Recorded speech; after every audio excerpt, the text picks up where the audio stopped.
c'est de travailler efficacement avec l'autre. Pour moi, la qualité d'un comédien, c'est une qualité d'écoute, je pense, davantage qu'une qualité de dire ou de faire, c'est plus une qualité d'écoute. Je crois beaucoup à ça. On trouve souvent la réponse chez l'autre dans notre métier. Un beau et un bon travail d'acteur, c'est un travail qui est fait avec son cœur et avec sincérité. Les acteurs sont des menteurs professionnels, mais ils doivent mentir avec sincérité. C'est de raconter des histoires et de toucher par l'émotion, par le rire. Je pense que c'est la sincérité qui est souvent associée à la qualité. Pour être touché, il faut aussi qu'on ait l'image doit être présente, doit être belle, doit vous retenir. En fin de compte, la qualité, c'est un mystère. Déjà, c'est une exigence qu'on s'impose à soi-même quand on est réalisateur. Il faut s'entourer de bons collaborateurs et il faut soi-même se mettre un degré d'exigence dans son travail et trouver les bonnes personnes qui vous aident.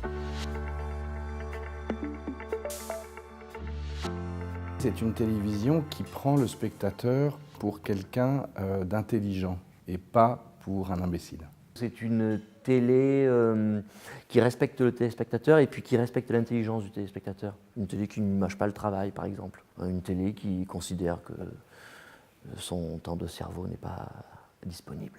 Une forme d'originalité supplémentaire, une espèce de singularité pour surprendre, intéresser, choquer ou interpeller en tout cas le téléspectateur. Moi, je défends le service public parce que quand même, c'est lié à transmettre des valeurs d'éducation et de curiosité et de connaissance. La télévision de qualité, ça doit être vraiment ça. C'est-à-dire que lorsqu'on la regarde, on apprend quelque chose, on est un peu meilleur, on se pose des questions.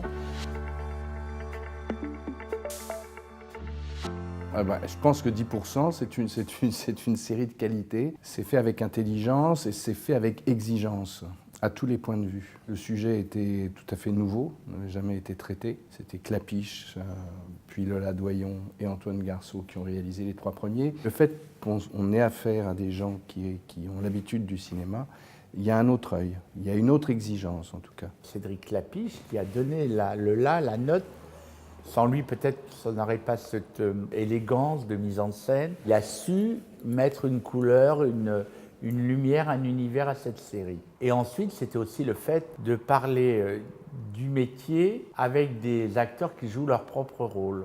Et ça, c'était la bonne idée. Je crois que cette série est une série qui est merveilleusement écrite. Si vous parlez de qualité, la principale des qualités d'une fiction, c'est a priori d'être bien écrite, d'être bien architecturée surtout, avec des personnages forts et identifiés et universels. Et là, je crois que dans cette série, c'est vraiment ça. 10% raconte un monde extraordinaire, mais dans une grande universalité. Ce que j'aime beaucoup avec cette série, c'est que ça parle d'un univers qui est quand même très restreint. La façon dont c'est traité montre que, quel que soit le métier dans lequel nos héros évoluent, ils ont les mêmes problèmes que tout le monde. La série s'adresse à tout le monde, et c'est ça qui est réussi.